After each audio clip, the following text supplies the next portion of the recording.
Syekh Panji Gumilang akhirnya ditersangkakan. Apakah kita sedih? Ada ekspresi menangisnya. Kita tidak boleh sedih. Ini adalah rencana Allah seperti halnya nabi-nabi seperti terdahulu. Seperti yang kita baca tadi, cuplikan teks tadi dikatakan Panji Gumilang ini sudah dianggap atau diibaratkan seperti nabi. Tujuan dari pesan ini sepertinya untuk memotivasi para pengikutnya agar tidak patah semangat, agar tetap mengikuti ajaran dari Panji Gumilang. Jadi diduga Al Zaitun memiliki sebuah grup yang mana di dalam grup tersebut selalu memberikan informasi-informasi dan informasi itu selalu bocor ke publik. Karena mungkin ada orang dalam Al Zaitun yang tidak tahan dengan kesesatan di sana dan akhirnya membocorkan rahasia itu kepada kita semua. Bagaimana selengkapnya? Jangan kemana-mana, tetap ikuti video ini. Rekening kita diblokir. Lah, terus bagaimana? Saudara jangan takut. Bukankah kita butuh dana? Saya bertanggung jawab. Kalian bisa makan. Dari mana duitnya?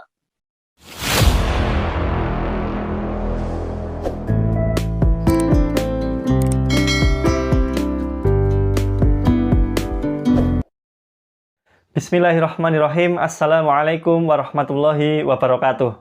Alhamdulillah kita masih berjumpa lagi. Pada kesempatan kali ini kita akan buka sebuah pesan rahasia yang ditujukan kepada para pengikutnya Panji Gumilang. Jadi setelah Panji Gumilang ditangkap, ternyata ini belum berakhir. Al Zaitun itu ibaratnya seperti sebuah pohon. Mereka membangun ideologinya itu ibarat pohon. Apabila sudah ditebang, cuma ditebang batangnya saja, maka itu tidak akan selesai. Pasti akan tumbuh lagi, karena masih ada akarnya. Baik, langsung saja kita akan lihat bagaimana pesan untuk pengikut Panji Gumilang. Syekh Panji Gumilang akhirnya ditersangkakan. Apakah kita sedih? Ada ekspresi menangisnya. Kita tidak boleh sedih. Ini adalah rencana Allah seperti halnya nabi-nabi seperti terdahulu. Nabi Yusuf alaihissalam waktu masih kecil dia didolimi oleh saudaranya sendiri dengan dibuang ke sumur dan setelah dewasa difitnah dengan dalih atau tuduhan memperkosa istri raja. Singkat kisah akhirnya Nabi Yusuf ditersangkakan. Mungkin pesan ini disampaikan oleh salah satu pimpinan atau petinggi pembela Panji Gumilang. Mungkin untuk menyemangati ya, karena nabi mereka yaitu Panji Gumilang telah ditangkap, sudah jadi tersangka. Dan katanya ini adalah rencana Allah Subhanahu wa Ta'ala, seperti halnya nabi-nabi terdahulu. Jadi seolah-olah yang dialami oleh Panji Gumilang saat ini itu seperti nabi-nabi terdahulu. Padahal kalau kita perhatikan, ajaran dari Panji Gumilang justru sebaliknya, banyak sekali yang menyimpang, tidak mengikuti nabi-nabi terdahulu. Tapi di sini malah disamakan, diibaratkan seperti nabi-nabi terdahulu. Bahkan dalam teks tadi, Panji Gumilang disamakan dengan Nabi Yusuf. Mungkin benar ada sedikit kesamaan, sama-sama dituduh melakukan hal yang dalam tanda kutip ya. Nabi Yusuf difitnah melakukannya dengan istri raja, sedangkan Panji Gumilang dengan Mbak Kartini. Kemudian bedanya apa? Nabi Yusuf terbukti tidak bersalah, sedangkan Panji Gumilang terbukti sebagai tersangka. Artinya apa? Artinya Nabi Yusuf terbukti bersih, sedangkan Panji Gumilang justru sebaliknya. Jadi jangan disamakan antara Panji Gumilang dengan Nabi Yusuf. Ini jauh sekali, sangat jauh perbedaannya. Dari ketaatannya, dari ibadahnya, dari ketampanannya, semuanya sudah jelas pasti berbeda jauh. Baik, kita akan lanjutkan lagi pesan rahasianya. Namun setelah di pengadilan, didatangkanlah saksi ahli. Yang saksi ahli itu memberikan argumen sesuai akal dan logikanya, yaitu di manakah letak robek baju Nabi Yusuf. Jika robeknya di depan, berarti dia terbukti bersalah. Jika robeknya di belakang, artinya Juleha atau istri raja yang memfitnah Nabi Yusuf dan Nabi Yusuf tidak bersalah. Nabi Yusuf yang robek di bajunya bagian belakang. Kalau Panji Gumilang ini kira-kira robeknya di bagian baju mana?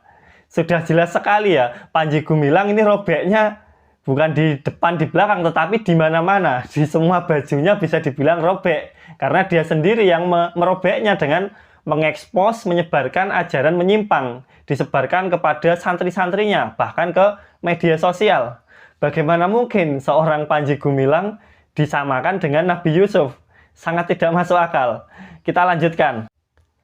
Akhirnya setelah diteliti, itu semua ternyata baju yang robek di bagian belakang. Artinya Yusuf tidak bersalah. Ini bisa terjadi saat ini karena sejatinya sunatullah tidak akan berubah sedikit pun atas sunatullah tersebut. Sahabat semua, sekarang dia berbicara tentang sunatullah. Padahal Panji Gumilang saja tidak mengikuti sunatullah, justru melakukan banyak penyimpangan. Tidak mengikuti anjuran Nabi Muhammad SAW. Di dalam sholat, apakah Nabi mengajarkan softnya renggang-renggang? Apakah Nabi mengajarkan untuk beribadah bersama-sama dengan orang kafir? Seperti sholat berjamaah, campur aduk antara muslim dengan non-muslim? Kemudian makmumnya boleh tidak mengikuti gerakan imam? Apakah Nabi mengajarkan untuk mengagung-agungkan salam Yahudi? Kemudian ketika berdoa tidak boleh mengucapkan amin, tetapi harus mengucapkan alhamdulillah. Terus ada juga mengganti doa pernikahan dengan lagu Indonesia Raya. Banyak sekali yang nyeleneh yang sangat menyimpang. Coba kita lihat beberapa cuplikan video berikut. Mulai. 1, 2, 3. Avenu shalom alehem. Nah, Avenu shalom alehem. Avenu shalom alehem. Avenu shalom shalom shalom Apakah alehem. ini yang namanya sunatullah? Doa nggak boleh amin, Nak, ya. Ajaran Nabi. Doa jawabnya alhamdulillah. Nah, ini Kalau amin nggak akan dikasih oleh tidak Allah. boleh amin. Mengapa? Karena tidak percaya Kalau kepada nggak Allah. Amin dikasih, itu. katanya. Apa makna amin? Moga-moga. Lu kepada Allah kok moga-moga? Kalau pada bapakmu baru moga-moga. Tapi kalau kepada Allah, alhamdulillah, pasti kamu dijawab. Alhamdulillah kalau Karena berdoa. saudara-saudara sudah umurnya akan punya mantu. Maka tatkala mengadakan perkawinan, pernikahan, acara, awali dengan doa Indonesia Raya 3 stanza. Banyak sekali ajaran menyimpang dari Panji Gumilang yang sudah viral. Itu tadi yang kita lihat barusan itu hanya beberapa saja. Belum tentang mazhab Soekarno, kemudian khutbah Jumat oleh wanita, dan sebagainya, masih banyak. Baik, kita akan lanjutkan membaca pesan rahasia.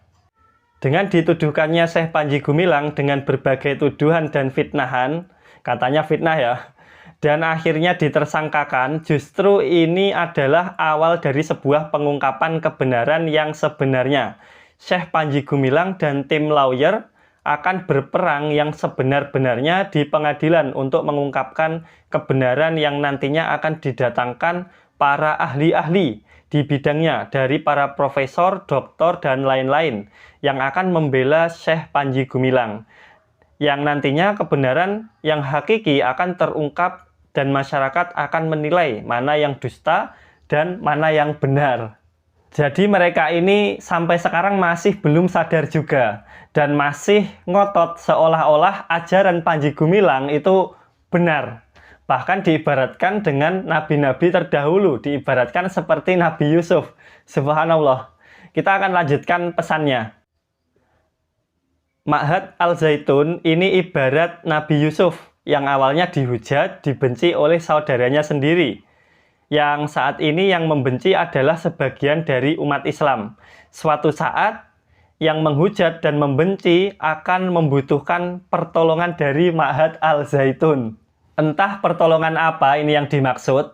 Sudah terbukti warga Indramayu sendiri, masyarakat di sekitar Al-Zaitun, mereka tidak merasa tertolong. Justru mereka merasa resah. Buktinya mereka melakukan demo. Jadi pertolongan apa yang dimaksud? Yang ada malah mereka itu menyebarkan ajaran yang menyimpang. Na'udzubillahi min dzalik. Kita lanjutkan. Nabi Yusuf yang terlihat tampan dan gagah sehingga banyak orang tertarik ingin memilikinya.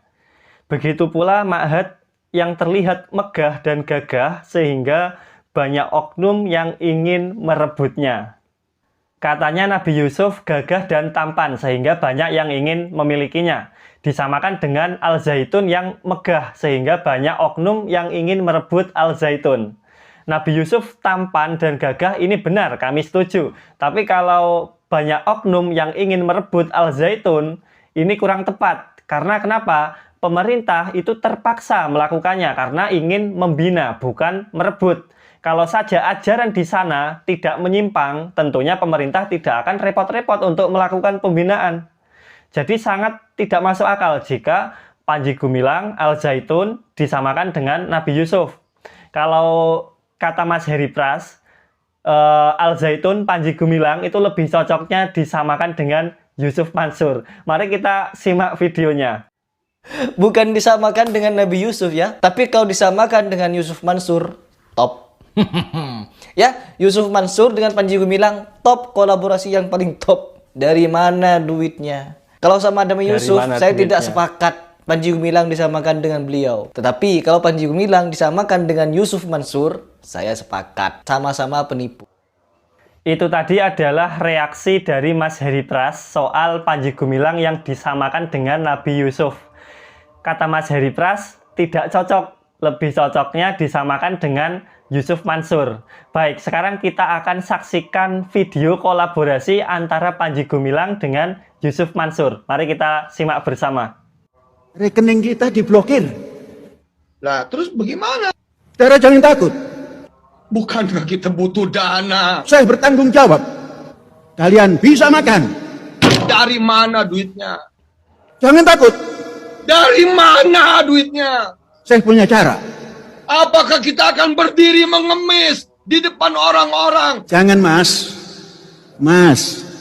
Ngono ya ngono, ning ojo ngono. Cukup lucu sahabat semua, entah siapa itu yang sudah membuat kreasi sebuah video kolaborasi antara Panji Gumilang dengan Yusuf Mansur. Bagaimana menurut kalian? Apakah mereka memang cocok untuk berkolaborasi? Silahkan tuliskan pendapat kalian pada kolom komentar. Kami rasa itu yang bisa kami sampaikan. Semoga permasalahan terkait Panji Gumilang ini bisa segera ditangani, bisa tuntas sampai akhir, sampai ke akar-akarnya. Apabila ada salah kata, kami mohon maaf yang sebesar-besarnya. Barakallahu fikum. Wassalamualaikum warahmatullahi wabarakatuh.